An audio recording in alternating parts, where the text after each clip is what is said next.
set up this scene with 3-point lighting, I can start with just a simple plane for the water, but what I will do after we get the lighting set up is turn on the, what is it, um, there's a Boss lighting or Boss water that I will make this look like real water.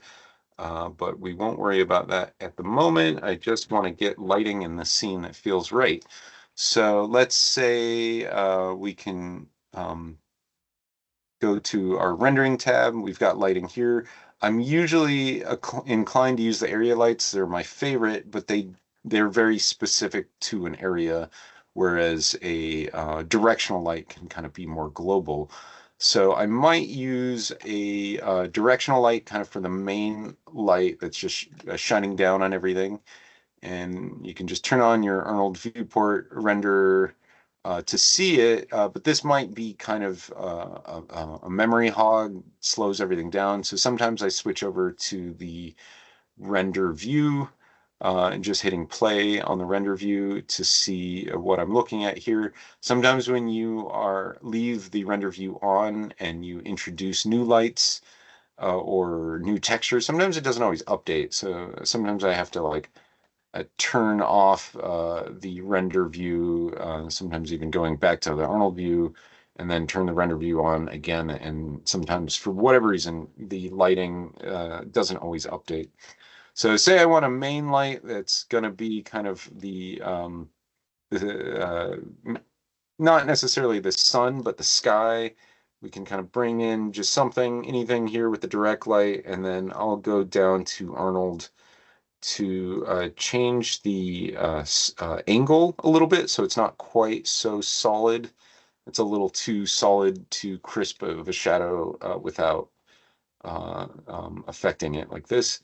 And then this is kind of the main light, and I just want it to illuminate most of the model without really being too obvious. So it could be the blue of the sky or something, but I'm treating it like I'm a movie director trying to add a main light to this world so that I can see what I want to look at, which is like the ship headmast, the surface of the ship, the top of the hull and everything. There is a lot of shadow kind of just automatically showing up. So I'll start with a main light, and then I want to switch over to a area light for the sun, say. If I created a sun in the back, is this, yeah, the area light. I want this to be the sun because I can kind of focus the area light a little better. And you can just use a basic area light, but it will be square. I'm going to switch over to the Arnold AI area light, and that way I can switch it from a square to a disc, and this will match more the sun look. You can't see much at all initially. Exposure is not on, but even at 1 intensity with 5 exposure, it doesn't show up much at all. So I am going to crank up the intensity quite a bit until I can see it. Usually you have to go to at least 100 to see it, but let's crank it up to 1,000. You can see it didn't affect my world that much. So even 1,000 isn't necessarily too bright for this. So we can try 10,000, but now you're starting to see it pop there. Okay, so I still want some ambient light, and we can easily bring in the sky dome light. We can just say create sky shader. This one is going to be easy because I can swap it out with an actual color.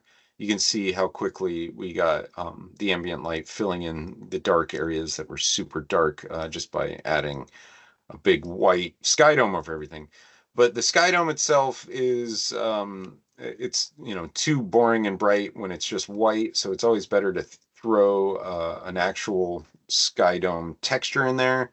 And there are some free ones that you can find. I know these are free. There's a whole bunch more online. You just got to find them. But these work pretty well just to get something started. And then they are HDRI, which gives them a little high dynamic range, a little more interest as far as what is the sun in the scene. It has some more information in that because of the HDRI. So there's a lot of good reasons that these work. But I want to bring it in to the background AI sky shader. I'll just go down to my environment, click on it, and then if I do, so Control A should bring up the attribute editor for the Sky Dome, and then I'll find, I think I already have some Sky Domes downloaded, so let's see, somewhere in here. I think I wanted to use this snowy one. And if you use the .hdri, it does give you a little more information than just the JPEG because it should be able to show you where the light is coming from. The ones that are professionally made do have more information about where the lighting's coming from.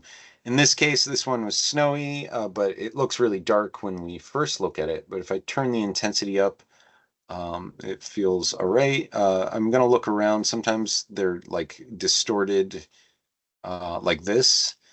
This is just the way the UVs are set up. You can switch it from angular to lat long, and that usually fixes it. And then there are some other things you can do, like the transform. Like I might bring it down a little bit. Well, not upside down, but it down one. Oh, I think this is one full unit down. So let's do 0.1. No, that doesn't change much. Minus 0.5. That just flips it upside down. I'm not sure exactly. Oh, that looks like a scale, not necessarily not sure exactly that's doing there, but this will work out all right. Just of course we have this issue with the world maybe not matching exactly. And in cases of where you need like the image plane to look a little better, I will put an image behind an image plane that's set to emissive to go behind my scene. If you want something that is more robust and say you can see it from any angle, sometimes I will actually create a sky dome myself, just have to UV it in a way that works with your image. But I think I'm going to use this one just to show the lighting scenario working correctly. Right now, I want to get see the sun showing up here, so I'm feeling like I do need to rotate the lighting so that the sun is more in the right angles. Let's see if I can rotate the sky dome. Just looking at the attributes for the sky dome. There we go.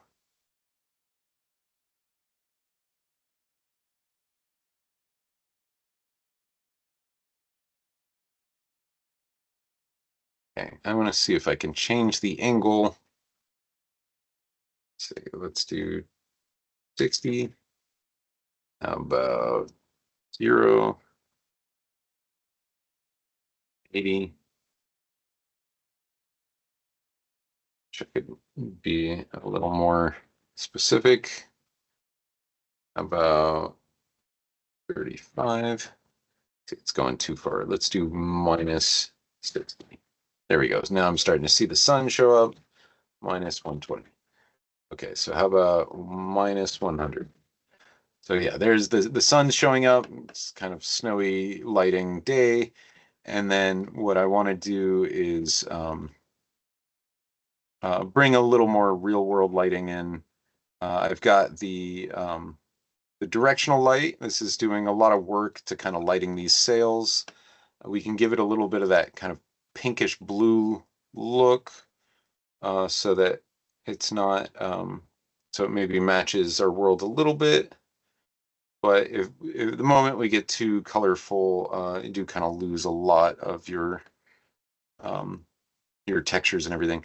But yeah, so this is okay. Maybe I want to play with the direction also. It's kind of coming from more of the camera view. That way I can see the sails a little better. And then see what happens when I crank it up a little bit, just so we have some light. You can also crank the sky up a little bit more. That feels a little better.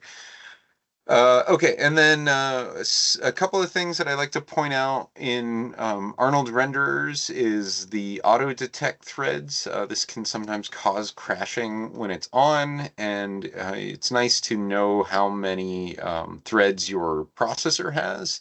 Should be able to find it under what kind of processor you have if you look at your system information. But so let's see. Processor 12th gen, 16 cores, 24 logical processors. So this is asking how many threads it has, and in this case, it's 24 threads. That's what the 24 logical processors means. So I'm gonna just put not bucket size, but the I'm going to set up the threads to be 20, and this just speeds up my rendering time quite a lot because it knows how many processors to use on your processor. Okay, now I want to play around a little bit with the sunlight, adding a little bit of yellow to it, not too much, otherwise it looks weird. I'm trying to, yeah, you can see it there reflected, it's just not affecting the sails too much. But what we can do is we can turn on either subsurface scattering in the sails, or what actually makes more sense is transmission, so that you can see through them. And this is actually pretty cool. This is based off of the roughness values, how rough your surface is will spread the translucency of the sails. And the color has disappeared because I took the color out of color and put it in transmission, and it's white here. So what I'm going to do is grab my sailing color and put it in a file into my sailing transmission. And that way now the transmission depth color is matching. Play around a little bit with the overall depth. See if it helps if I add a color to that. It might not. Yeah, it doesn't really, depth doesn't really seem to affect the color, but is it, oh yeah, it's a single channel, but scatter might. Scatter does sometimes uh, change with color. It doesn't seem to add that much though. Let's go back to a low depth. Scatter being kind of yellow, translucencies looks pretty cool. You can see through the sails. I'm going to bring down the weight just a little bit because I don't want it that translucent. And just seeing if I can, doesn't seem like the lighting is being affected too much. And that might have to do with the fact that these are single-sided. Sometimes if you extrude them, it does change the way the translucency actually works. So yeah, if I do this, sometimes it might change the translucency because of the thickness of the object. It doesn't really seem like we're getting the sails lighting up the way that I wanted, though. But the other thing that this light could use is the spread to be a little sharper. And this will actually be a little easier to explain if we put fog on. So I'm going to throw just a little bit of fog in this scene, and we're just going to use AI fog, or no, let's do AI atmospheric volume. And then this creates a volume in the scene that will be affected by lights. If I turn this up, you can see how quickly fog just fogs everything out. just like today. But if I can change the spread of this light, you will see the fog being a little more focused. This also, you can see the intensity of the light uh, and the fog altogether. So this is the density of the fog. I'm going to make this a little more yellow. So we have some, it's almost kind of pinkish in the sky dome, but so this burns through everything really intensely. That light is really, really strong. We can bring it down a little bit, give it a little more of a kind of a believable intensity. And then the uh, the overall density of the fog can be played with as well. So the density is still pretty low, but if you notice, we turn it up or down here, it gets thicker. The other thing we can do is play with the color. Usually I don't like to mess with the actual color too much, but I will put a 3D texture in here, like a cloud texture, and this will break up the fog a little bit, so it's not just flat fog. It will have a little more breakup here and there visually. You can starting to see it in the shadows and the sails. That might be not great. Just bringing it down so the contrast isn't quite as insane. That feels a little better. Okay, and then it's still creating that kind of funky pattern. So this happens when you add the pattern, so this can be a little tricky.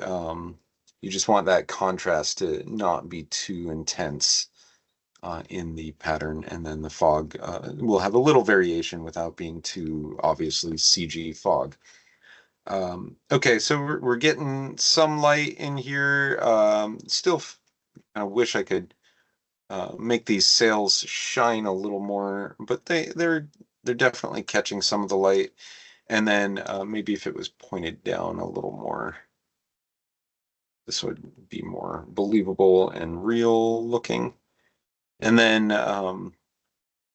this is just, I was just playing with the spread to get the kind of it to be more or less focused. You can see it's like almost like a spotlight when you take the spread all the way down and then you spread it out a little more and it feels a lot more like fog.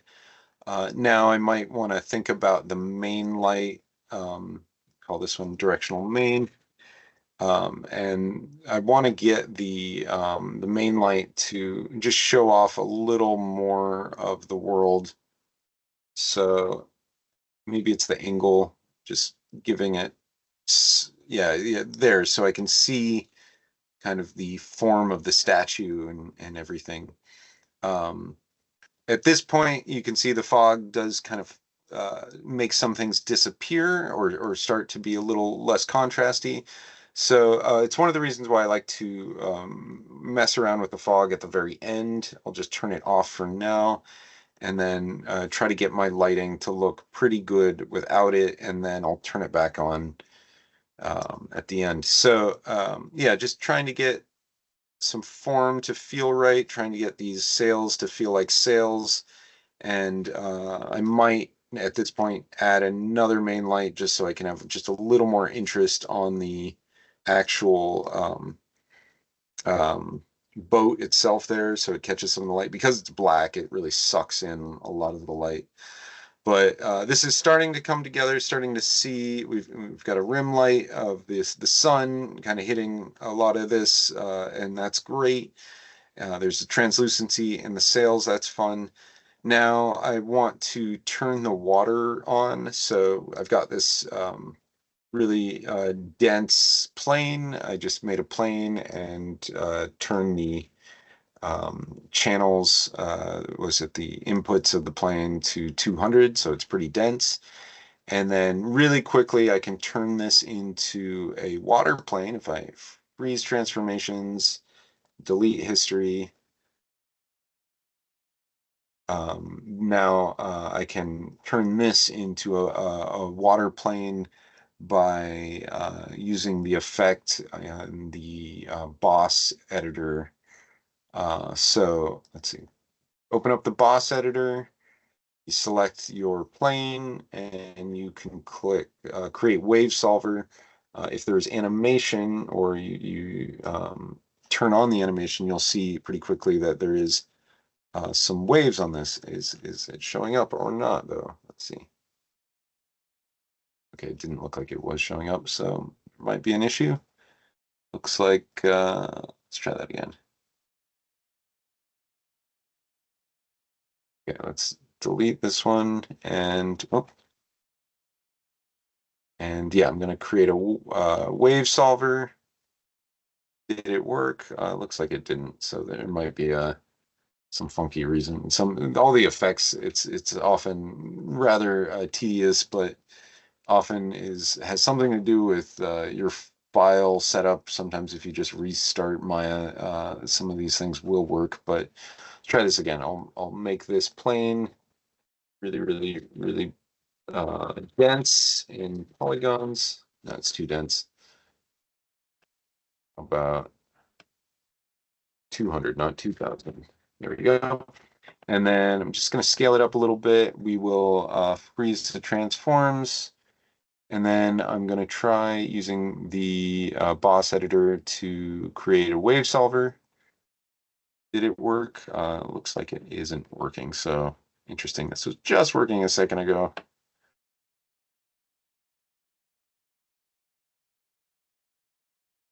Yeah. Oh, wait. Sorry, it is working. It should be working. I just need to create the spectral waves. So again, how it starts, you just hit this button, you create the wave solver. Now I'm going to create the spectral waves, which is the waves blown by wind. And these are animated, which is kind of cool. The other cool thing about this is you can create a wave influence like the boat, and that will affect the waves as well. Let's see what happens if I just create it. I don't know if it will be visible, but usually what it does is, yeah, it creates a little bit of wake around the boat. If the boat's not moving, you're not going to see much. But if the boat is moving just a little bit, it might create some waves. So let's see what happens now. Yeah, I don't know if it's working. It might be too complex. Usually I make a smaller or a simpler lower poly geometry to create the wave influencer. Um, but this it actually will create wake in a scene if you do this just right. But right now I don't really need the wake. I just want to get the water looking good. So I'm going to assign a new Arnold shader. And then now I can turn this water into translucent water, which right now it's not. It's totally opaque.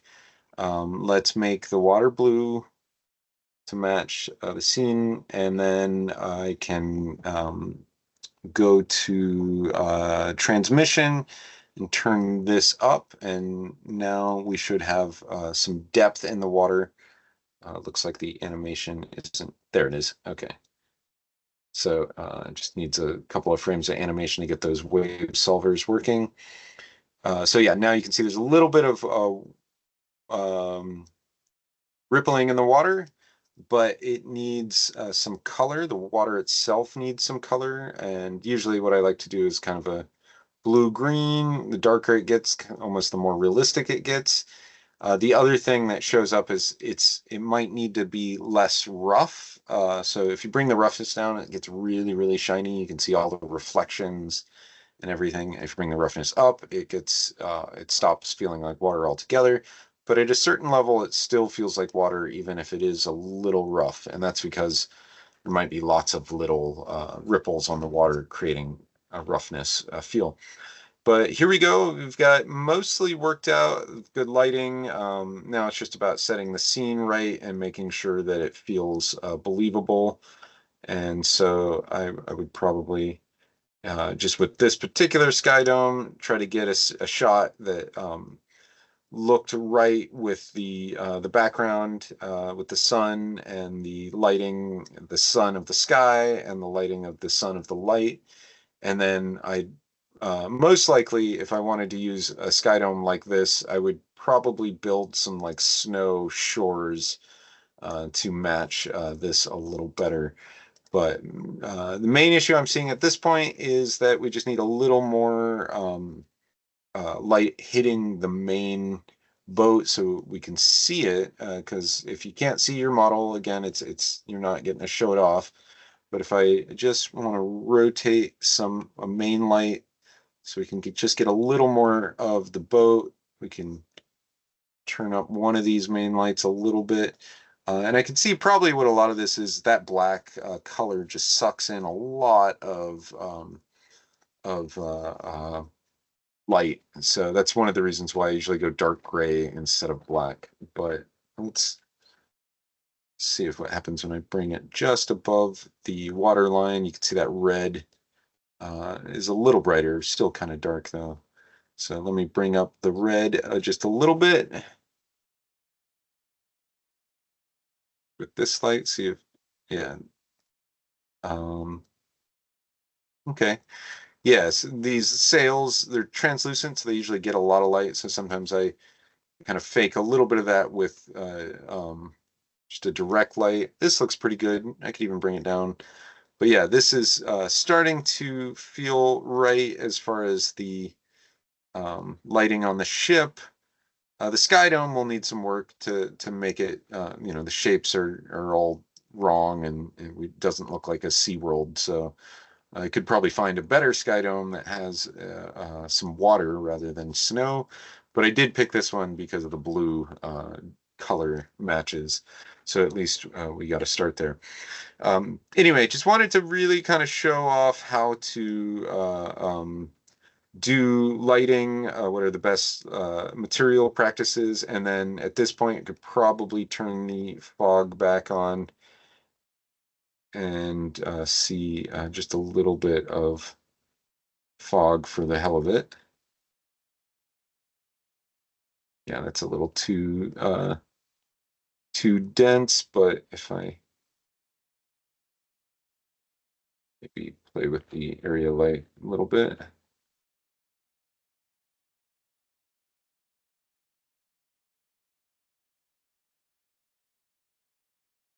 want a little brighter color. Anyway, I'm gonna move off on this one. Just wanted to show kind of lighting techniques. If you're finding you have maybe too much shine, even though it looked good in Substance Painter, you can always go into your material and bring down the weight of specular, can bring down your shine if you're seeing a little too much shine. And then you can also go to your roughness and bring up your exposure. This will also bring kind of remove some shine if you're finding your shine is just too shiny. But usually what I do is I leave the roughness the same and I just play with the weight until it feels just right. And that usually works out pretty well. It has a lot to do with the lighting as far as the reasoning for shine and no shine.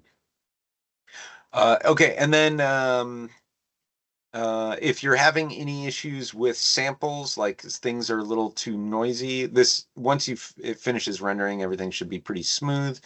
But I try to avoid turning up these. If you turn these up, it just takes a lot longer.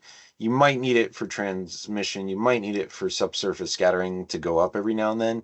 But usually, the best way to fix lighting is actually lighting. Sampling is actually in the light itself. So if I was to select any of these lights, they all have sampling in their Arnold tab, and you can just crank that up, and it should give you better results than if you tried to crank up any of the sampling here, because that's the samples of the light and the specific light that you're working with ends up looking a lot better if you turn the sampling up on the light itself. The other thing that I will sometimes do if I'm getting like white dots in places is turn on clamp AA sampling. This will get rid of any kind of weird specular highlights that show up out of nowhere that just look like weird dots. We call them fireflies. I usually turn that on just automatically. But yeah, system threads at 20 for me, but this would be different for whatever processor you have. So that would just be something to keep in mind. And then, yeah, just want to make sure that the preset is set to at least um, an HD something. So HD 180, that's going to give you the 1080 by 1920. And that should do it for lighting. You just need to, if you've got fog, it'll take a little longer to render, and then you can save it. When you do save it, make sure you are saving it with the sRGB color settings on, because there are ways that you can save without color settings on, and it does look really, really dark. I don't know where they put it this time. Image saved options. Yeah, use transference. Yeah, usually I use the display settings. That's going to be the one that works. And then when you save it, it shouldn't be really dark. If you're getting images that are too dark, uh, that means your sRGB settings are wrong.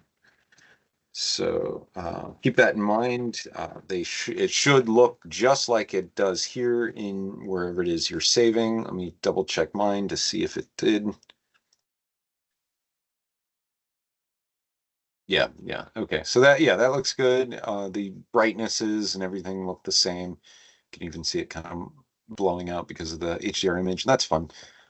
Anyway, yeah, get a few shots of, or one good one. If you want to do more, that's great.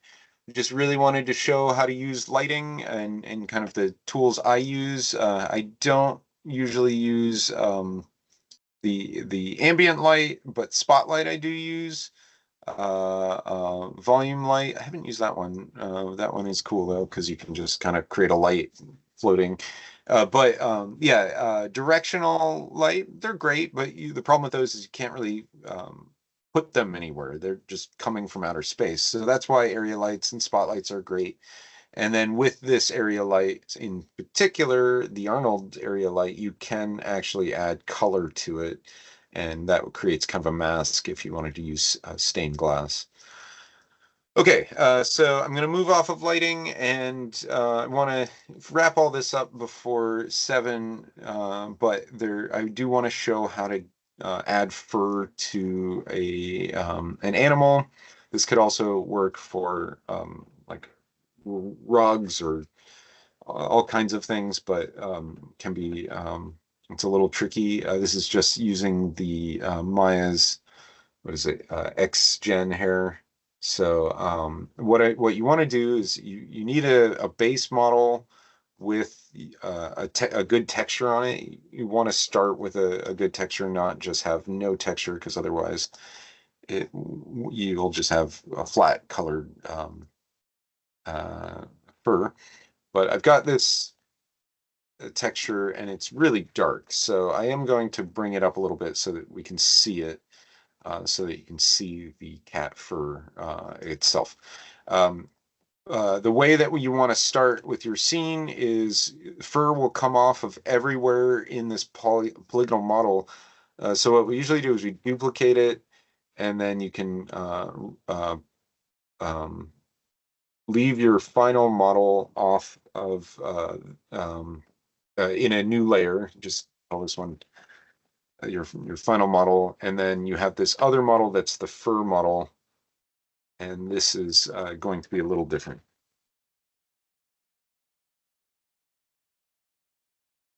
Okay, so this is the fur one. So the major differences is I don't want fur in the eyeballs, and I don't want fur in the nose or inside of the mouth. So there's just going to be a few places that we get rid of the polygons completely. I don't want fur on the nose. Um, so yeah, there's just going to be a few spots where we're just going to delete the polys, because it basically puts fur anywhere there are polys. So I will just kind of get rid of polygons anywhere that I don't want fur. Don't want it on the nose. Don't want it on the inside of the mouth or inside of the nose.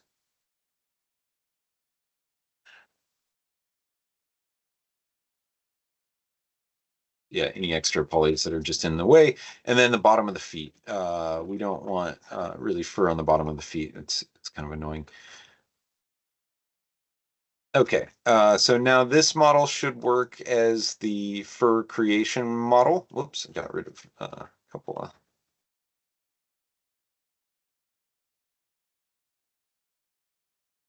Right, just gotta get rid of this interior of the mouth.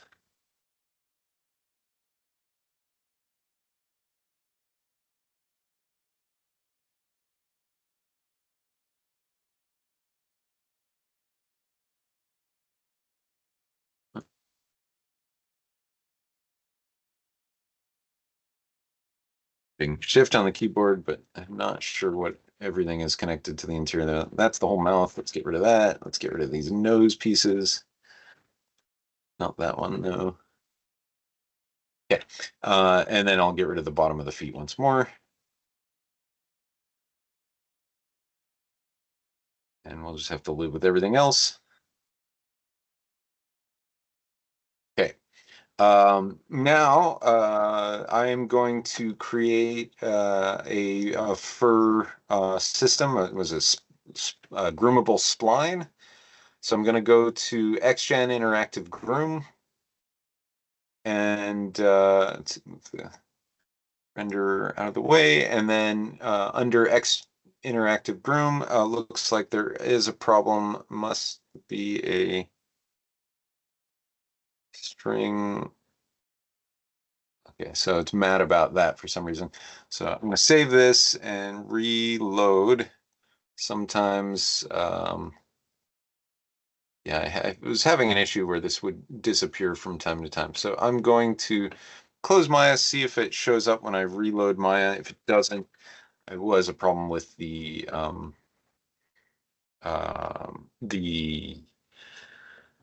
preferences, but hopefully this will work.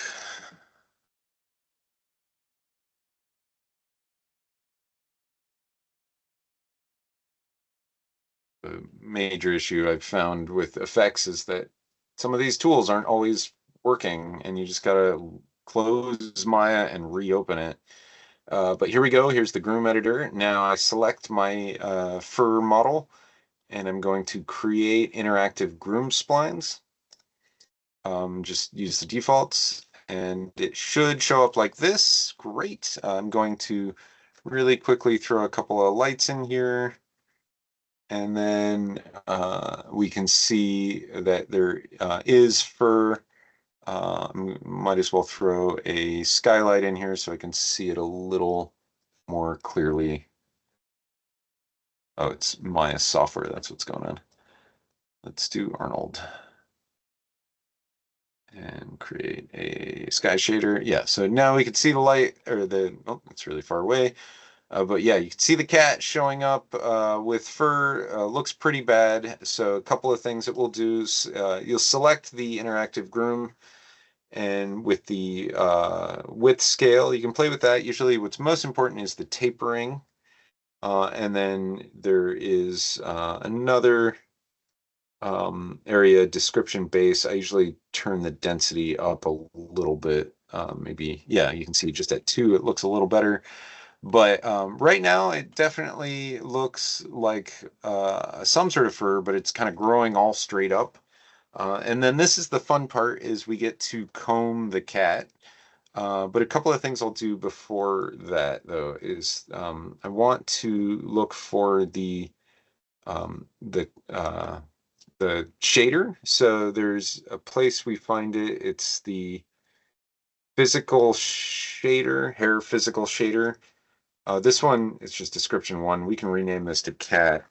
This will kind of help things a little bit, but it's under physical shader, the root color and the tip color. That's 2 different colors. These are great, but I want the same color for both, or at least for starters, we can use one color, which is the cat hair shader that I created. So where did it go? Class cat hair. It's the just a basic cat hair color without any fur. I made a shader that looks like that. It was pretty dark, so I'm going to turn the exposure up. But basically this will be the tip, and the root, I'll do the same thing, just a little darker. Um, just the exposure up, but maybe not that bright. So now the color of the fur should be based off of my actual cat, a model fur, which you still can't see it too well. It's something about the lighting that it's very distracting with how this fur looks. But what I'll do now is we get to groom the cat a little bit. So this is done if you go into sculpt, click the sculpt layer, make sure edit is on, and then we'll go into the XGen tab, and there's a little comb tool, and we click on the comb tool, and we'll actually be able to comb the cat hair in the direction. And I think this is the most fun because you get to kind of comb everything in the direction that your cat's fur is growing rather than just straight up. And then this will also be the same place you go to shrink and make your some for longer, some for shorter is the length tool. So if I just press it right away, makes it everything longer. If I hold down Control, it'll make things shorter. If I hold down M and middle mouse button, that'll be the strength of the tool. So maybe I don't want it quite that strong. So around there, and then now I can kind of come in and just shorten hair where it should be a little shorter. And then around the tops of the ears, it might not be as big. And then around the nose and mouth, it's not going to be as big. And then, yeah, you can shorten it and then you can comb it. So this is how we get our fur hair to look correct. Take a little bit of time to comb the hair on the model, and it will end up looking pretty cool. This brush works just like the other sculpting brushes or the painting brushes in ZBrush. And if I made something a little too short, we can always come back, make it a little longer. And yeah, just play around with the comb tool until it's all going in the right direction. Um, Start to look at it. You can see it's a really bright base model. So I'm going to play around with the weight of the base model, bring that down a little bit. And then the other thing that is really interesting is the anisotropic shading that just kind of automatically happens to the hair shaders. It gives you different highlights here. Right now they're orange, but we want them white for this kind of cat.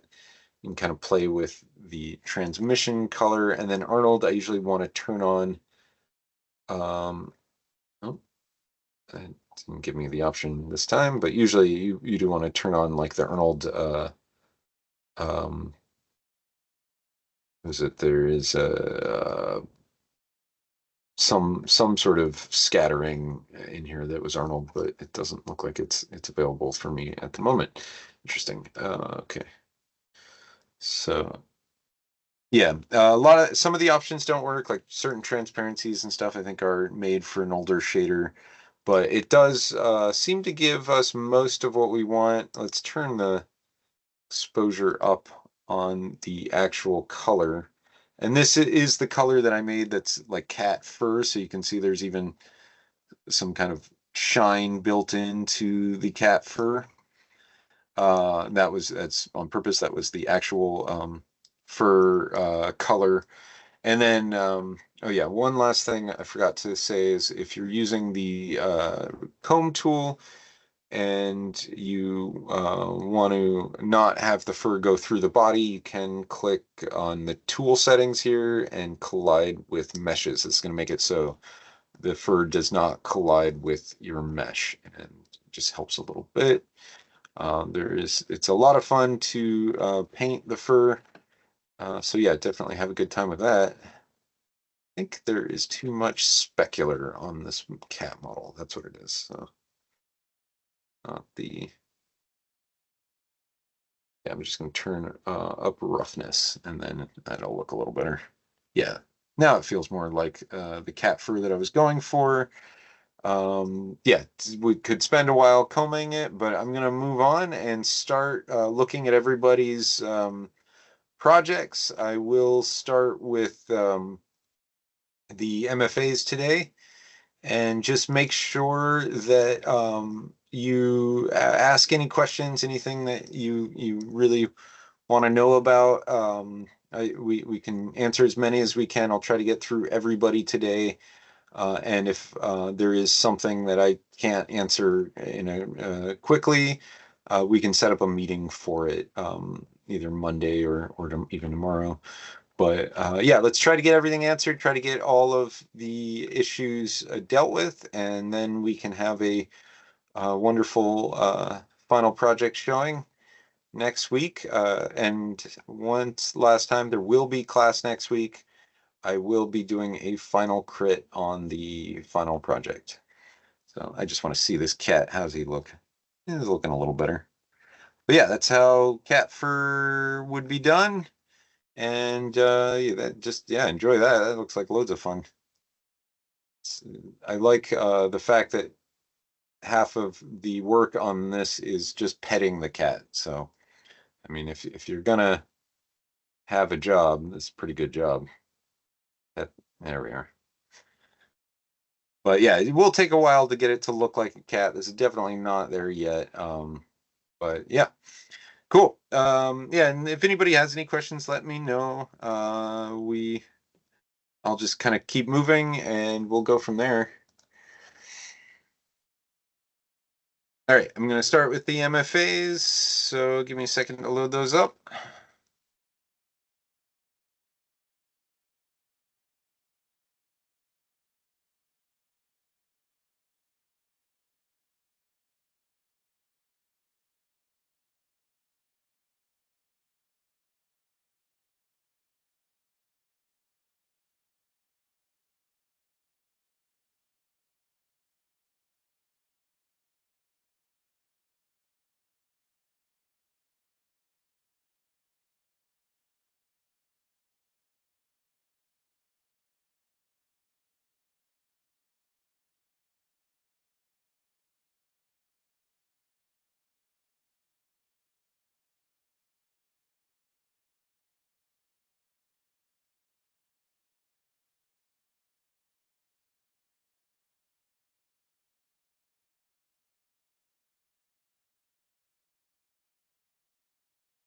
Okay, speaking of the cat, Sophia, how you doing? Good. Oh wait, no, you're not the cat. No, Sorry. but I'm not the Sorry. cat. Yeah. That's Aurora. Cool. Great. We got the candle. Lovely. We've got see the overall scene here. Yeah, the candle bake looks good. Um, all right. Yeah, that'll work pretty well. The main thing with the candles going to be the subsurface scattering, which can really be handled entirely in the shader, but it's nice to have a little bit of that color going. So yeah, that looks good. I'll open up the Maya file.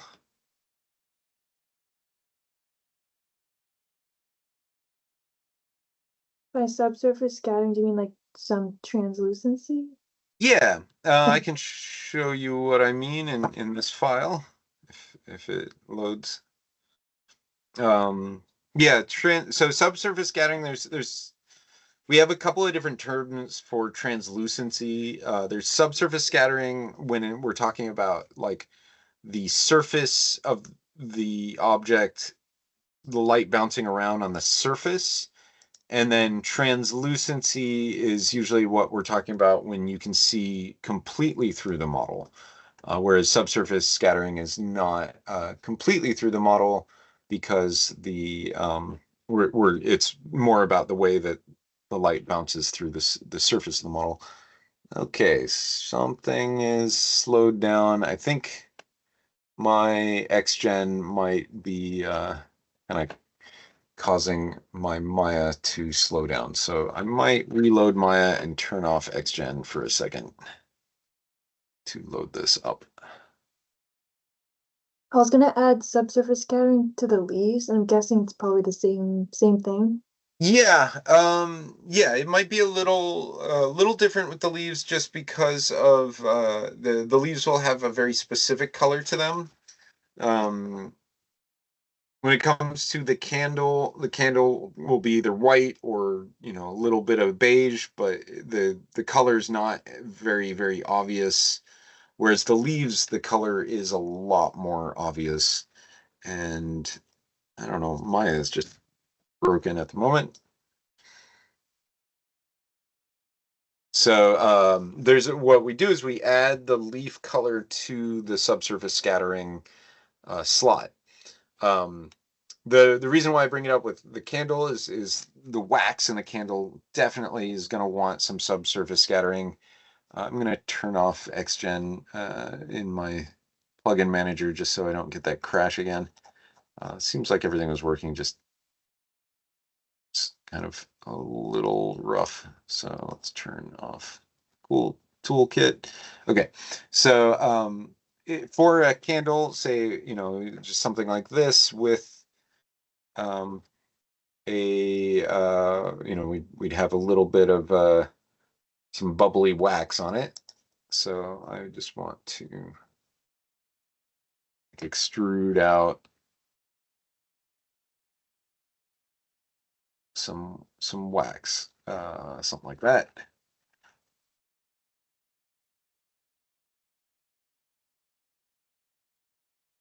Okay, so say this is our candle. Middle usually dips in a little bit. Um, okay, so we can do a subsurface scattering shader. I'm going to just assign an Arnold standard shader, which has a subsurface scattering involved. Um, Can and you make, then say, sorry, yeah, go ahead. can you make like a texture in Substance though? You, a subsurface scattering texture. Yeah. You don't need one. And uh, Substance Painter doesn't really have like always it visible, the subsurface scattering shader visible. So the it's not like it's a texture that's applied and then you have it. It's more along the lines of you need the subsurface weight to be turned on, and then it's a subsurface scattering object with the color being applied here. So when I last week I did the lizard, put some subsurface scattering on his fin, and I made a mask that plugged into the weight, but the color itself was going to be the subsurface color. And what I'm going to do is Okay. I'm going to make the surface color red, and then you'll see if the way that the lighting works really kind of it depends. The subsurface scattering is entirely dependent on the lighting and how strong the light is for it to be more or less visible. So we can, if I crank that lighting up, you see this whole backside, which should really be dark, just as dark as the shadow. Everything else is this black. Is this red color because we have subsurface scattering on. If I turn the weight down, you see it will become black again. But there's a few other tweaks that I like to play with. Is the see, weight up? Okay. Is the scale? You can kind of play with the scale if it's a little too intense. Sometimes I bring the scale up, and this the scale is like if it's a really small wax figurine or if it's a really big wax object. They're going to have different values as far as the scale. But usually I play with it a little bit. But this feels like what I'm thinking it should, whereas light coming from the back here and hitting the object, making it glow red because the surface or the inside of this object has red and it's bouncing around.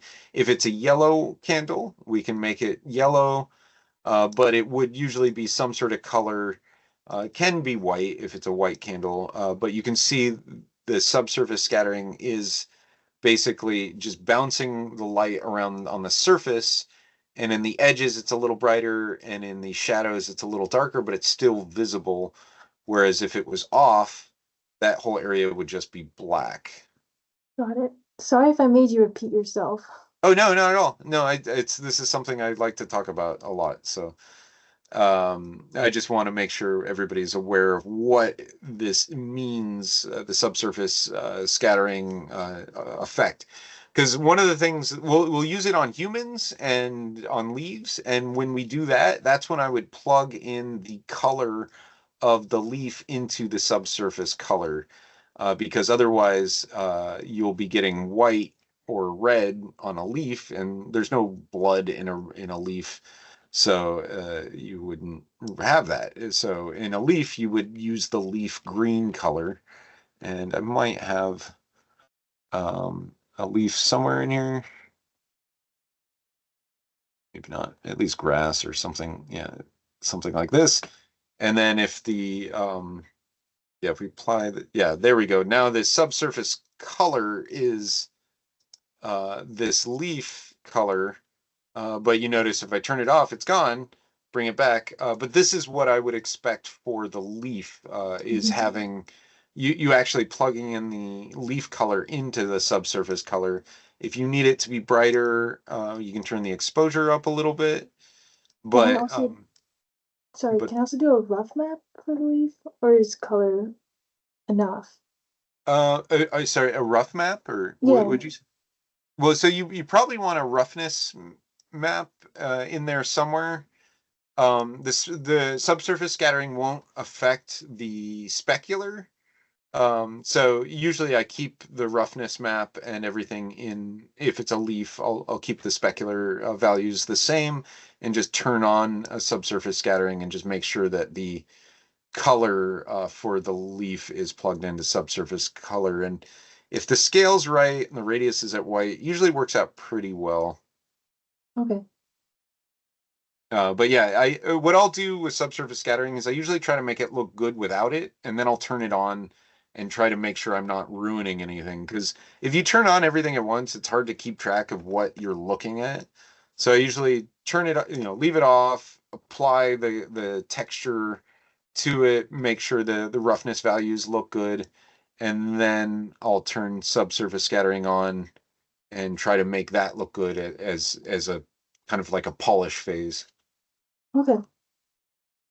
Cool. Yeah, hope that works out. If you do run into any problems, feel free to hit me up about it. I know it's a complicated one, both technically and kind of philosophically. What subsurface scattering is pretty bizarre, but I always think of it as when you shine a flashlight behind your hand and you see your fingers glow red.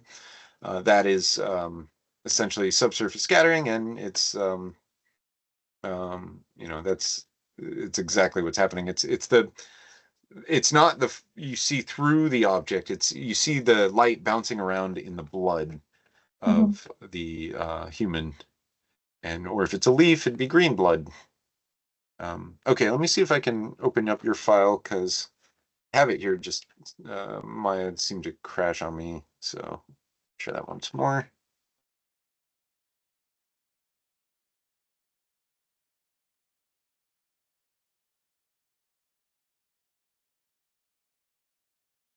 Oh,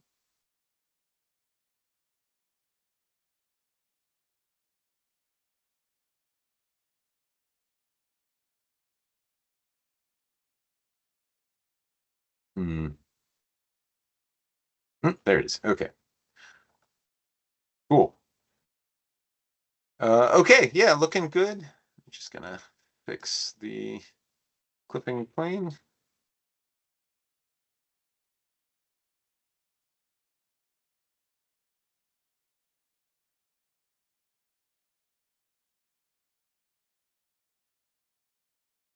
Cool. Yeah, it's looking really good. Yeah, we talked about the transparency on the feathers, and I could see even there being subsurface scattering on that as well. Because feathers sometimes especially the white feathers, you see through them. Candle looks great. We got a nice little candelabra there. We got some oranges here. This I think might be the most challenging texture is getting that orange peel texture. That is a really challenging one. But everything else looks like it's coming along. Yeah, and I'd love to see, like some interesting Latin plaster surface for the walls. But yeah, we got a lot of texture to do. Yeah, at this point, we'll just be putting in all the textures and getting the lighting to work. Is anything maybe a little troubling or anything challenging for you at this point? No, I already started on texturing the leaves and stuff, so Great. Okay, sounds like, cool. yeah.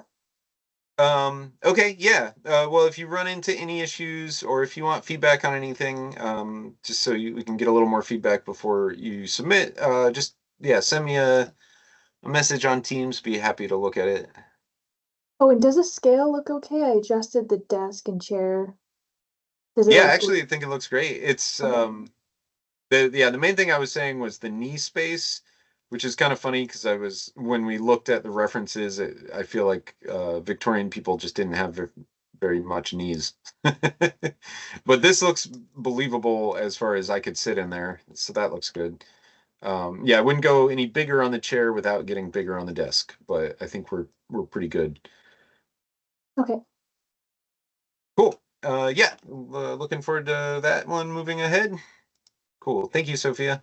Thank you.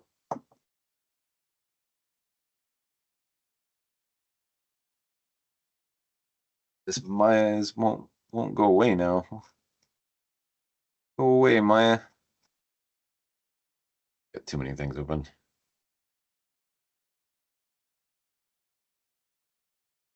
Interesting. Okay, we're gonna move on to Aurora. How you doing, Aurora?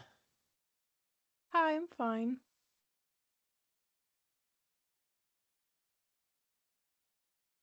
Okay, looks like that's gonna take about 6 minutes to download. But thanks for giving me all those files. I think we'll probably move on to Jaun, so that we don't have to wait too long for the download, but we'll go back to you in a second.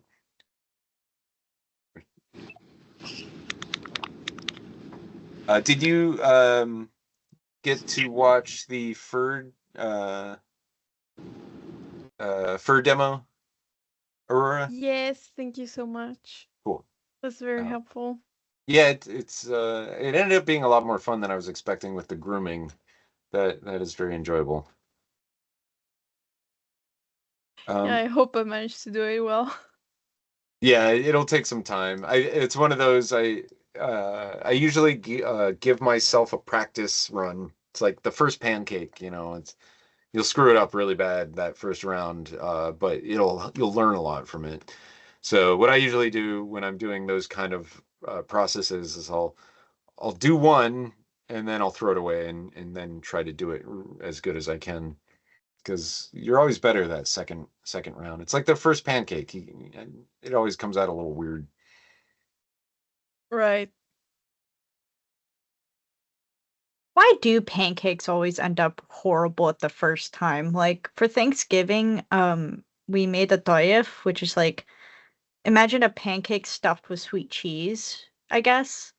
And I like because it's using farina flour instead of like regular flour. Like the first we call it pancake, it's just horrible. It looked horrible. Then the second one, it's like, okay, it's fine. Well, one, it's like practice, but I think there's another thing about heat where if it's not hot enough, it likes to stick to the pan. So it takes a while for the oil to get hot enough so that it doesn't stick to the pan. That's been my experience with that stuff. We were But using a yeah. fancy griddle. Oh yeah. And we didn't realize how hot it got really Sure. fast. And so it was like, is it fine? And then we like scooped it underneath and it was not fine. Yeah, Nicholas is right. If somebody makes a good first pancake, they're probably a demon. So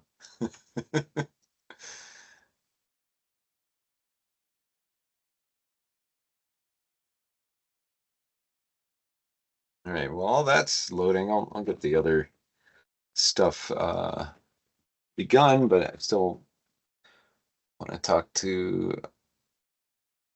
MFAs first.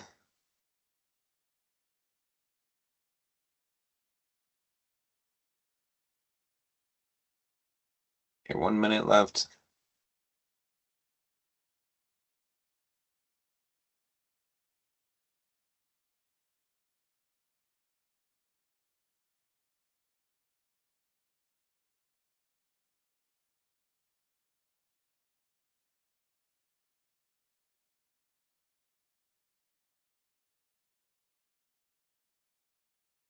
All right, looks like Jaeun is winning, so we'll start with Jaeun, and we can look at just the render here. Are you there, Jaeun? Yeah, I'm here. Cool. Cool, look at that. All right, so yeah, we got a great shot. We've even got, looks like the box here. Or I don't know if that's a new box, but it does kind of remind me of the first assignment. We've got these candles, which they're all look like they're glowing, and that's fantastic. That's a glowing effect that you put on there?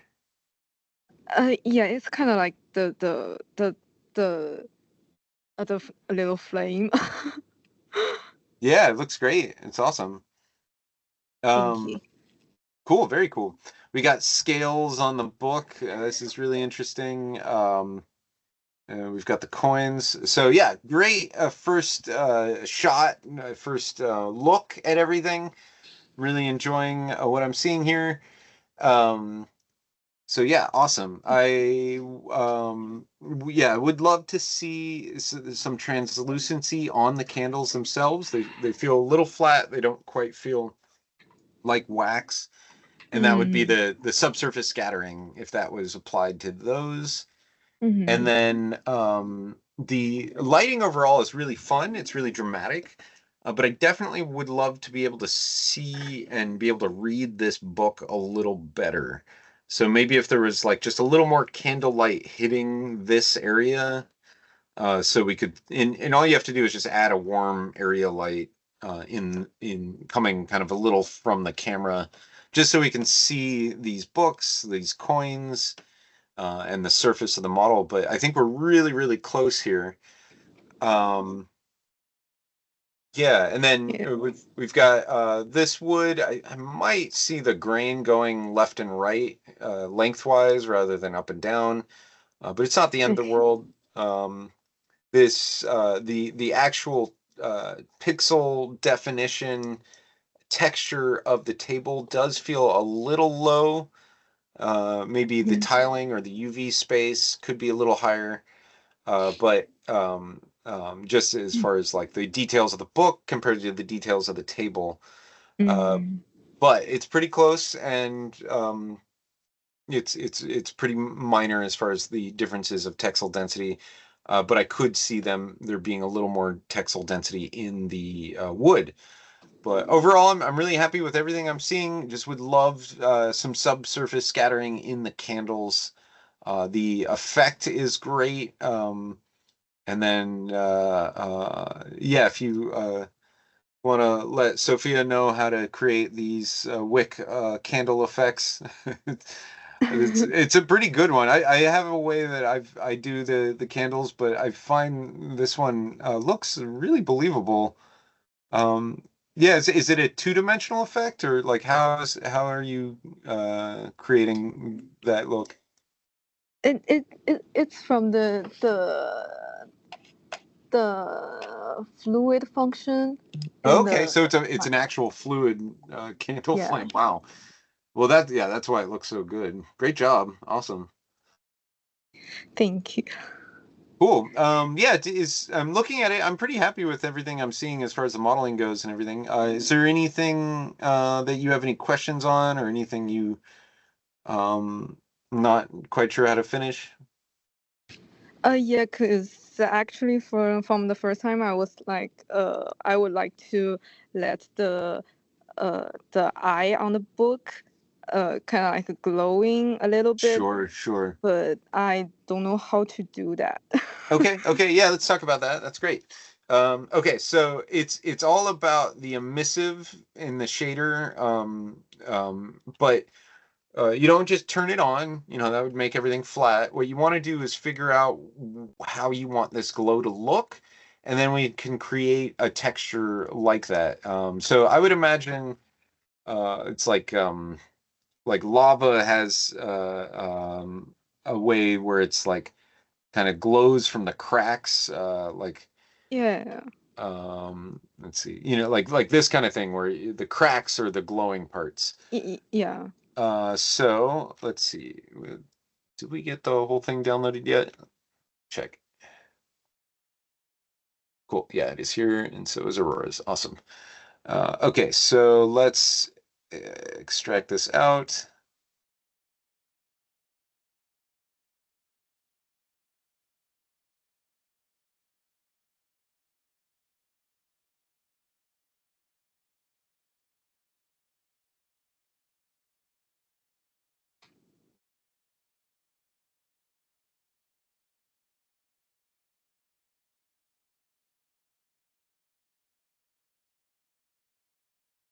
Okay, so yeah, here is the book, and then there's an eye in the book. Does that have a second texture?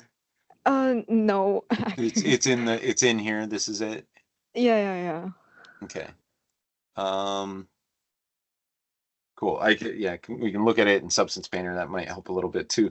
But essentially, we want to figure out how to, create this kind of glowing eye of Sauron, or this kind of eye glow shader. And let's see, Substance open up here. Oh, this is a different book. Okay. Oh, it's. Yeah, I grabbed the wrong one. That was my fault. You got a lot of things in here. Cool. Yeah, it's nice to see it all.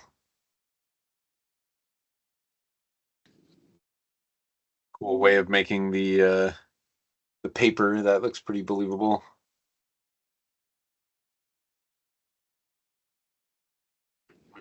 Okay, so it's this glowy thing, and here it is.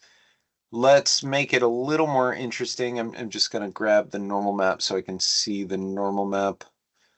Where'd it go?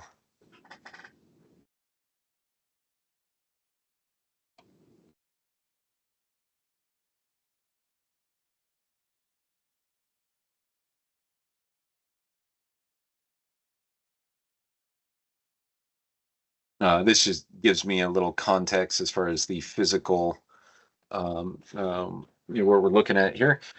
So one of the ways that I like to do glows is pretty simple, and it's like, first off, everything in an emissive color texture needs to be black. And then what we'll do is we will add the glow on top of that. So whatever is not glowing, or whatever is not black, will be glowing. It'll be emissive. So let me start out with a simple brush like this. And what I like to do is see, figure out the color, say if it's, kind of a reddish thing. Okay, so I'm just going to draw in the area. Maybe we can have these kind of veins going around the eyes, kind of coming out like this, something like that. And this is what it'll look like, kind of boring without anything else. But what I can do is add an outer glow in Photoshop. This is in the layer style. So if you double click on a layer, you've got your layer styles, and you can go down to outer glow. We turn that on. I'm gonna play with the size and spread to get that kind of soft look, and maybe give it a little more of a redness. And then you can play with the opacity, kind of how intense it is. But this gives a little more of a glow feeling rather than it just being a red line. And then now I can kind of make it a little more interesting. So giving a little extra here and there. And since it is just kind of a red line, I'm not exactly excited about it yet until we add some more color to it. So I'm going to lock the pixels. I like the look here, but I want like the middle to be a little brighter, and this kind of adds a little more interest as well. So the middle of these veins having a little like brighter glow, and then maybe the maybe I come back at it with like a dodge here. This dodge with highlights does kind of sometimes it brightens certain things. If it's not bright enough, it doesn't get any brighter. But this so start, and then maybe a little bit of this is it's just like painting anything. It's trying to get the effect of it while um, you utilizing the tool that you have. So the middle glows a little more. Maybe I'll duplicate this. It's a little brighter, but what I want to do is do another one that still has the glow. Unlock the shader.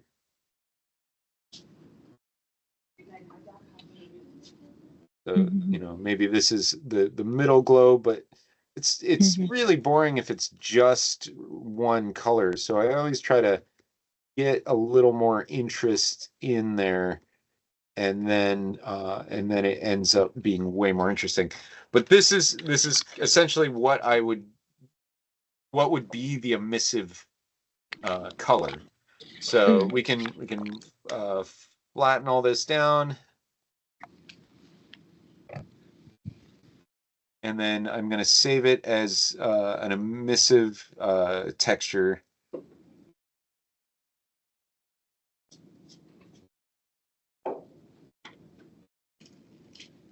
It just needs to be 2040. And then in the Maya file, let's see if I've been able to load that. I don't know if Maya loaded on me.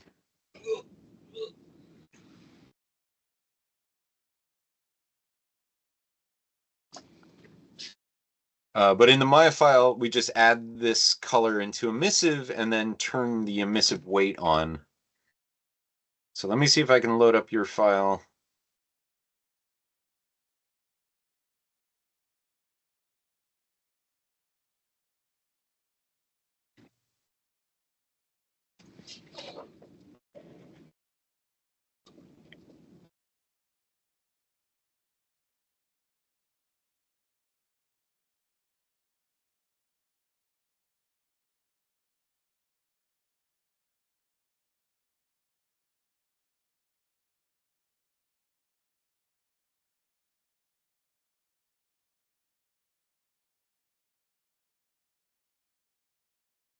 Okay, cool.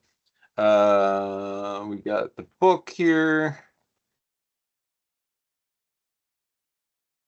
Already got some textures loaded. I'll see if I can just quickly apply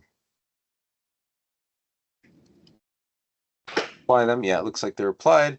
And then now I go down to emission, and we'll turn weight all the way up to get started. And you notice that it covers everything with bright. That's why we made the everywhere else black, so that the only place that will be glowing is what we painted red. So let's find the emissive color. Now it's only there.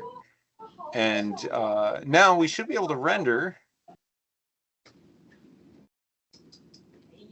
And it's got that glow. And if we want it to be even brighter than we created it, we can turn that weight up even more. You can turn the weight up to as high as you want. It'll just eventually blow out everything. But yeah, now it's at 1. Let's set it to, come on. Set it to 10. Everything's really slow when you're rendering, but that's how it goes. But you can see it's glowing even brighter. And a big part of the reason why this works, why it looks like it's glowing, is actually because of the layer effects, because of the extra glow. Without that extra glow, it's not going to look like it's glowing quite as much. So that's the part that I find really important with emissive, is getting the glow to be kind of in there automatically with the color texture, and then it'll feel like it's glowing.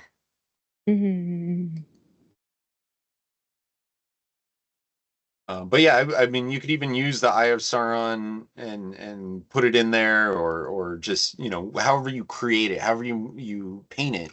If the more it looks like a glow in the painted texture, the more it'll look like a glow in Maya. Okay. Cool. All right. Anything else? I think I'm good. Okay. Yeah. Thank Okay. you. Cool. Thank you. Looks great. All right. Let's close this. Okay. Let's go back to Aurora. I think yours Hi. is all downloaded. How you doing? Tired. Tired, yes. It's finals But week, isn't it? fine. Yeah. Yeah. Cool. Yeah, I saw this earlier. It looks fantastic. The cigar, I'm especially happy with the emissive glow in here. We've got all the normal maps baked. The cat paws, a special amount of detail has been put into them. I really appreciate it. Paper looks a lot better when the shadow comes in. When we do the final render, that'll look a lot better because there's glow underneath the page, which be occluded, but that's how it is in Substance. But when we get it all in, it should be good. Yeah, all of this looks great. We don't, like, do as much as you can on the curtain, but I'd rather see the cat looking good than a magnificent curtain. So make sure we do spend our priority time on the kitten, and then yeah, everything else should come together. Did you have any other major questions? Not really. I mean, I already asked you before, so I redid the paper. Yeah, the paper Um, looks much better. Yeah.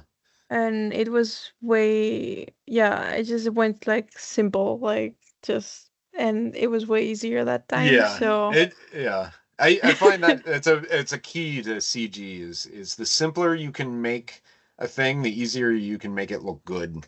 And it's anytime you see things getting too complicated, it usually ends up causing you to be more confused. It's in my yeah, experience. It's like the simpler something is, the easier it is to make it look good. So yeah, exactly. So yeah, basically that. I mean, I'm just gonna focus on the cat and the rest, and that's it. cool. Yeah, just one thing I want to request is make sure that the eye of the cat looks shiny and there's a gloss on it. Yeah, I know what you're saying. Actually, well, I know how to do that in Marmoset, but I don't know how to do that in Arnold. The like The so extra like shine. because I made two models. I made the basically I made an inside model which has the pupil. I don't know if I'm saying it pronouncing it right, sorry. Okay, the pupil. Yeah, yeah. And then there's like a sphere on top of that, which I always think of just doing transparency on that. But I also know that you can do, I mean, in Marmoset, what I usually do is also add distortion, like not distortion, what am I saying?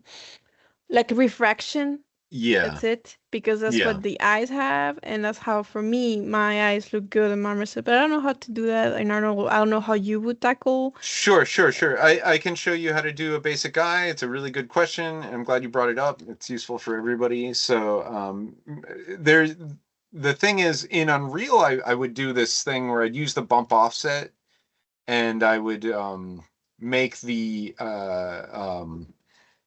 bump offset fake the refraction by pushing the bump offset inward, like pushing it in, and then having the specular still shine like it's a lens over it. But that was a really cheap way. If we want to do a real refraction, we could do it, like you said, with two different models. What I do is first you have the actual surface that has all the shine, and that would be it usually has a little bit of a bevel or a little dome around the iris, so around the cornea. So I usually pull it out just a little bit, and there's this just a little extra bevel. And what's interesting about this is it should be always shiny if you're using a really shiny model, and it should basically there should always be a little glint around the iris, or kind of around the iris area. So if I throw, it's always annoying that the Maya viewport doesn't show shininess, but if I should put a light on there, you can see that the glint on the iris is shiny. So that's first off. We just need that model to look like that. That's the first thing. Then we want it to be translucent so that we can see through it and it refracts.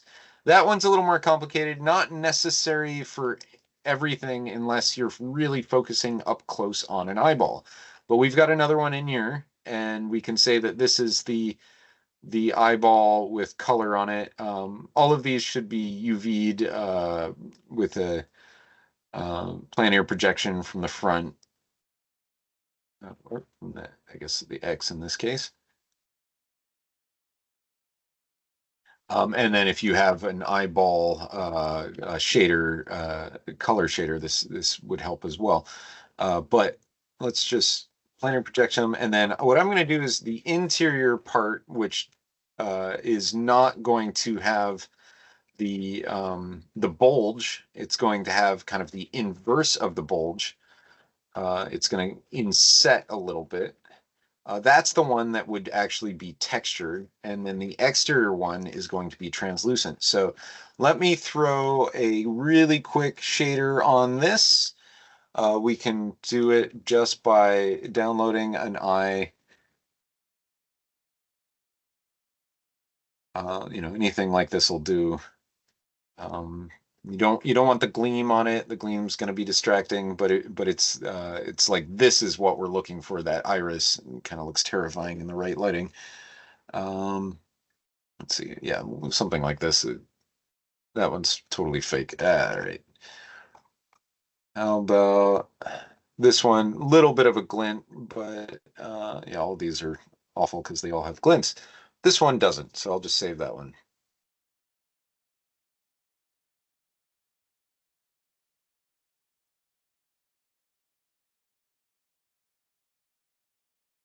And then I, of course, would want to take out all the rest of the eyeball and everything, all the other stuff to get that shader to look right. I can do that really quickly.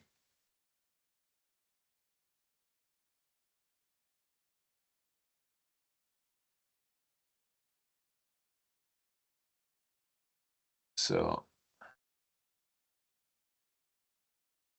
yeah, and there's reflection on here. I don't really want the reflection, but most importantly, just trying to get rid of everything else.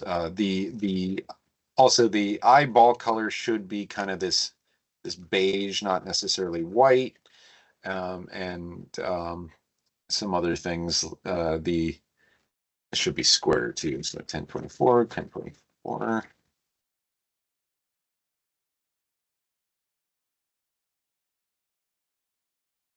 And then, yeah, anyway, this will do for now. And apply it to this model. Yeah, thanks for bringing us up, because it was something that I did want to demo and just ran out of time.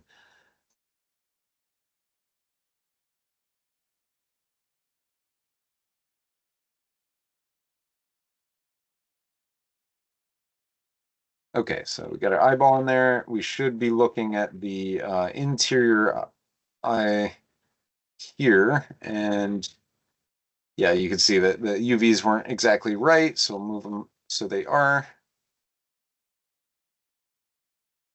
And then we want the iris to go around the full kind of circle area that's indented. Something like that.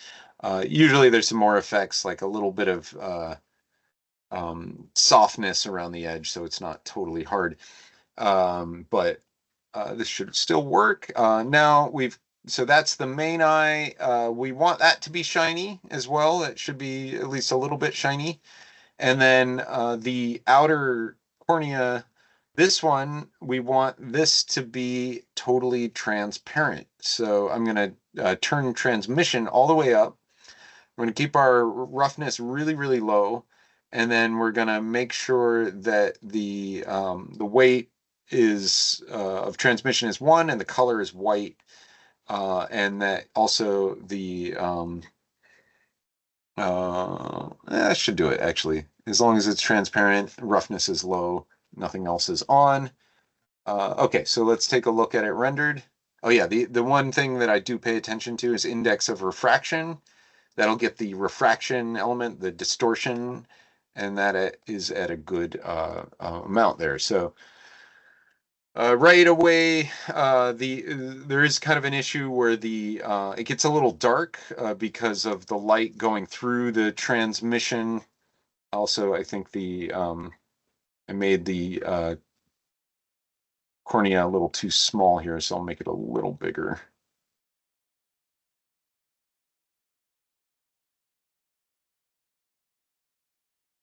Okay, and then something that I sometimes will do for the transmissive object is I'll turn off cast shadows in Arnold so that I'm not making the cornea too dark. So I usually turn off cast shadows and self shadows, and then sometimes it works a little better.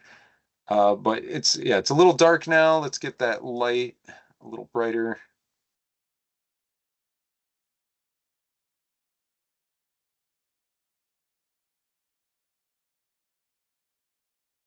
Okay, so it's working, but and there is distortion, as can be very, very subtly visible here, but it almost looks like we're just seeing the main eye, but that's actually because everything's working out perfectly, because it's so clean that you don't notice that that's actually refracting.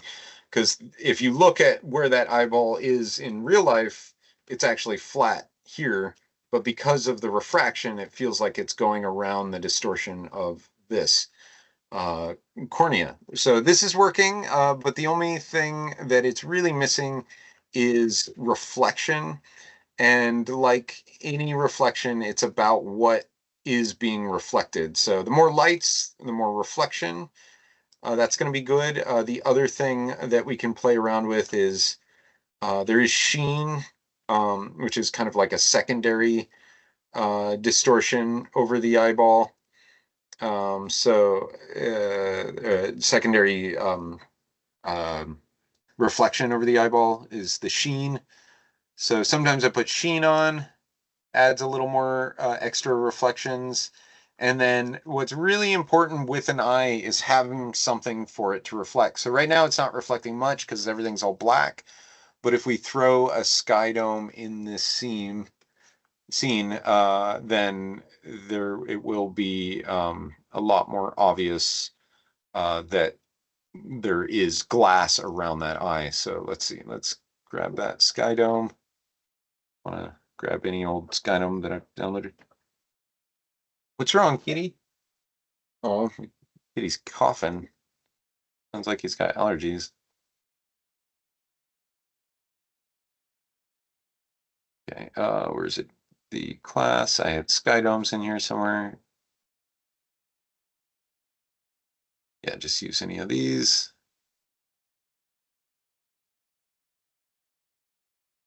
Okay, so now it takes a second to render, but it should, the reflection should be showing up on the background. It didn't do it, but let's try it now. Okay, so yeah, now there should be a little more reflection showing up. Maybe the sky dome is not bright enough. But you get it bright enough, and then you'll see it kind of reflecting over the eyeball itself. So major issue is that I didn't clean up the top of this eyeball, so there's still some funkiness in there. And I usually shade it a little darker on the top anyway, because it's always a little shaded on the top. But we do have a distortion happening in the eyeball because it is a transparent object. And then sometimes it's worthwhile playing a little bit with the index of refraction, because you can see that distorts it either more or less. Maybe it doesn't need to be distorted quite as much. And then, so I did put a sheen on this extra one, giving it a little more reflection, and then sometimes thin film as well. That's just one extra level of like gloss going over it. So all of it ends up making it a little more expensive, but it certainly does make it more reflective and believable. Cool. Does that make sense, Aurora?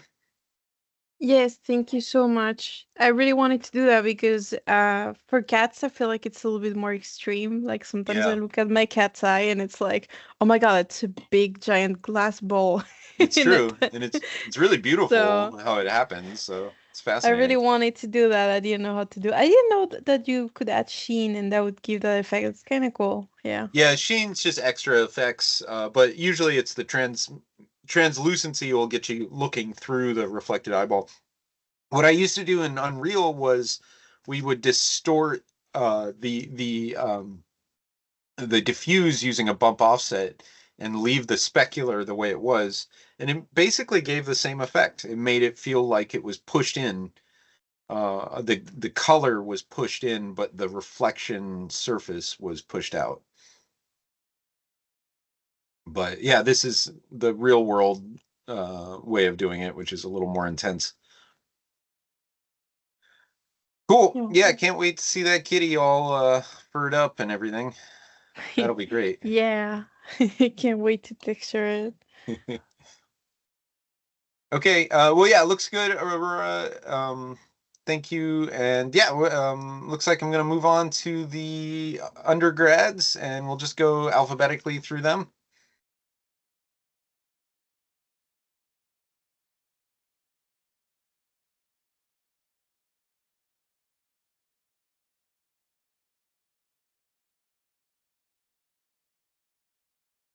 Okay, Dylan, how you doing? Hello, I'm good. Great. Oh, I couldn't put in a substance file for this one. It was Oh, taking a really long time to submit. yeah, fair enough. It's if I understand that that is a pain in the ass. So, as long as I can see it, that's usually the best. Just me being able to see a screenshot. So this is looking really good. Overall, looks like we've got all our details and everything. So yeah, we should be ready to move on to add the color texture, and then you're going to want to add some sort of oh yeah, we already got some in here. Cool. Just some base stuff. Excuse me. That's looking great. One small area I can see is this is looks like a corner that is maybe the caught the high res and but missed this corner. Sometimes that happens when the LOD0 is just a little low. This black line can either be painted out, or you can bake with the frontal ray a little bigger, and sometimes it catches it. But this is, yeah, when this kind of stuff happens, sometimes I just add an extra poly in those areas to clear that up. But the LED0 looks really good. Yeah, let's open up the Maya file.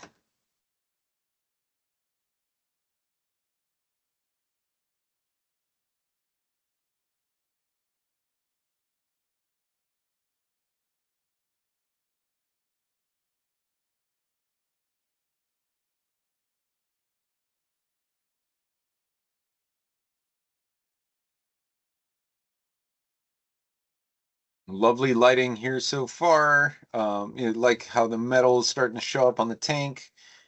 Okay, cool.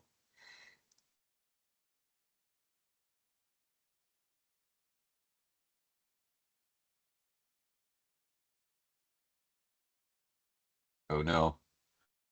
Yeah, something. I think it has something to do with XGen. Keeps crashing my Maya, especially the new whenever I just load a file. So let me load a file and then I'll import it.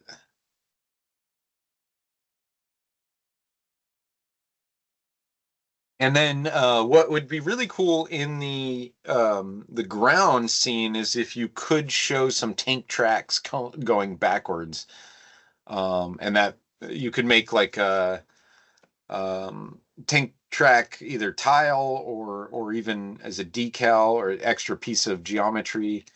But that could look awesome if you had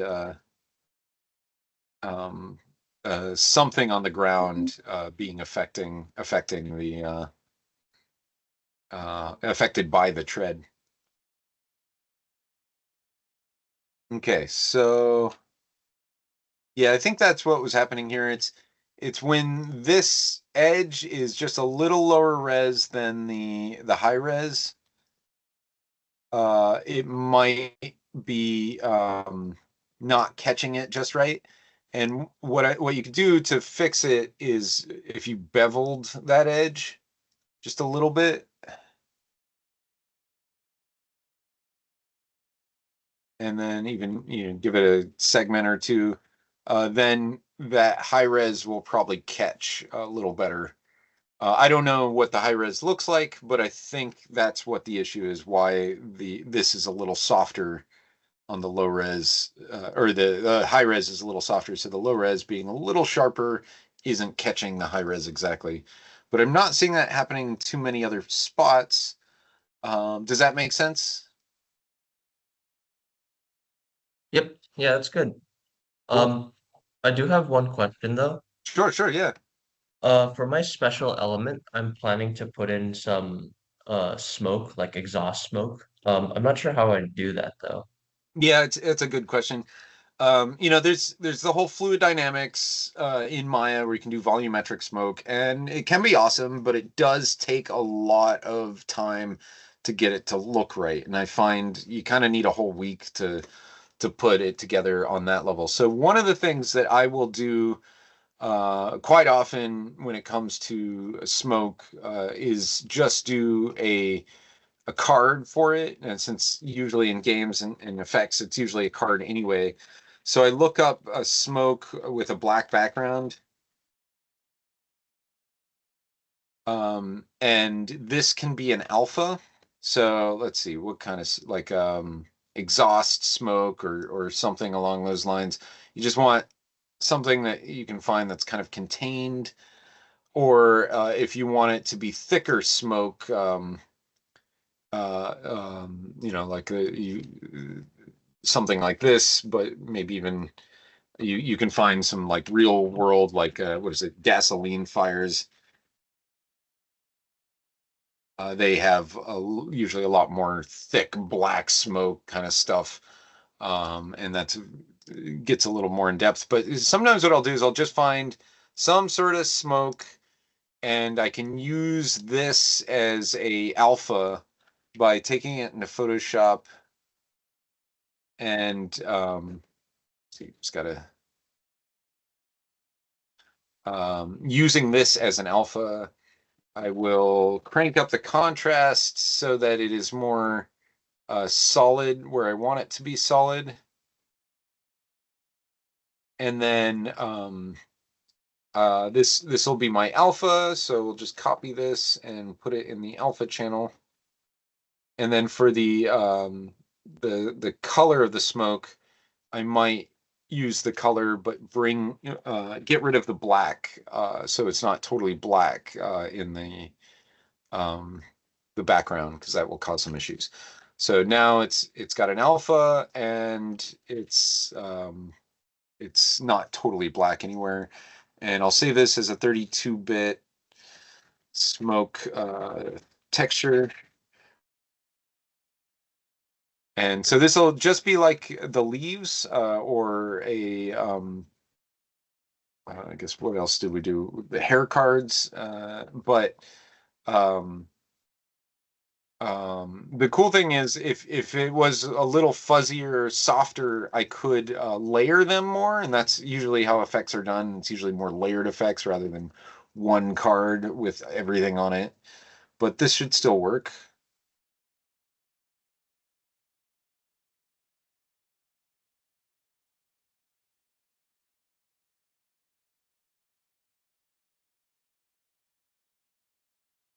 Okay, so here it is. Just needs the transparency working. So the out alpha, I'll plug that into the opacity channel.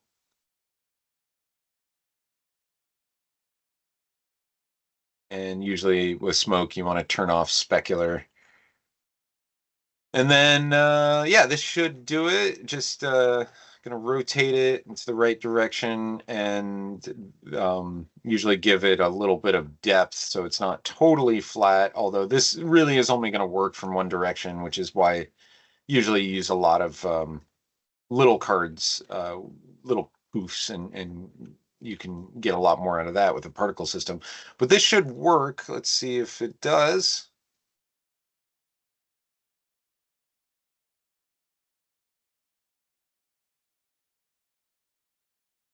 Okay, yeah, it worked. It's just a little hard edge on the outside lines.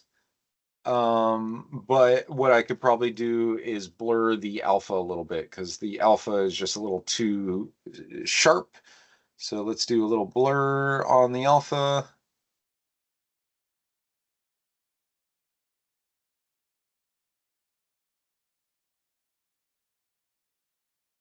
Then yeah, reload that. But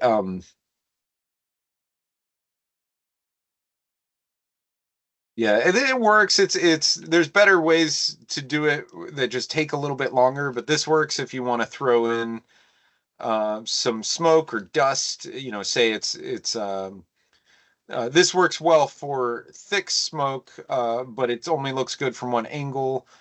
The other solution is, you know, with a lot of this other smoke, it's more soft poofs, and those actually work pretty well for yeah, something like this. Let's see, something like this one actually would work pretty well, but it's got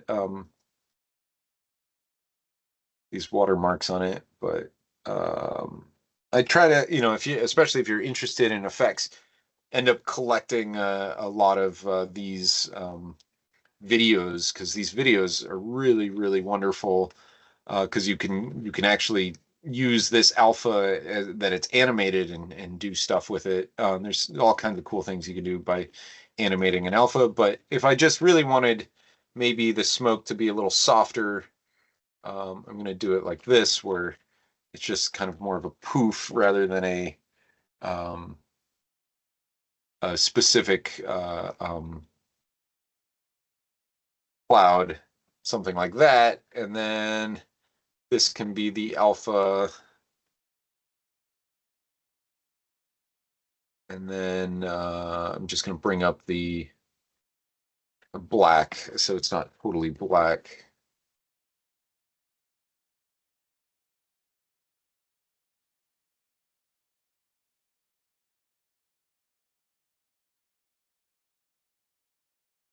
Cool. Yeah, now let's try it out. It'll look a little different, but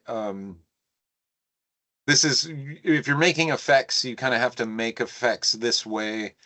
But sometimes you'll use animated effects. So they call it these things called flip books, which is like a little effect of like smoke expanding, and it's all in the same UV space. And the in Unreal, you're able to like say that each section of the UV space is a single frame. That's how the flipbook works. Let's see, let's try to render this.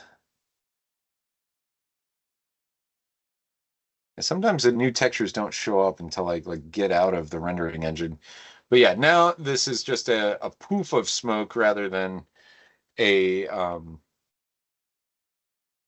a very specific cloud. And with poofs, just like with leaves, you can like gather a whole bunch of them at once and really get the look right.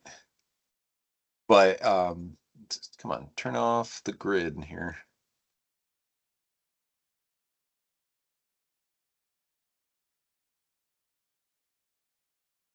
There we go. So yeah, here's a little poof. If it was yellow, it could be, like dust, but this it does end up working out pretty well as exhaust too, because it's just so soft. But the softness is created by the alpha. The alpha wasn't very strong here, so it creates that kind of soft look. And then we can always kind of change the color if we wanted to, have it be dust rather than smoke. Smoke would be black, so we can make it darker if we wanted smoke. But if we wanted it to be dust, we can give it some like beige color or sand dust.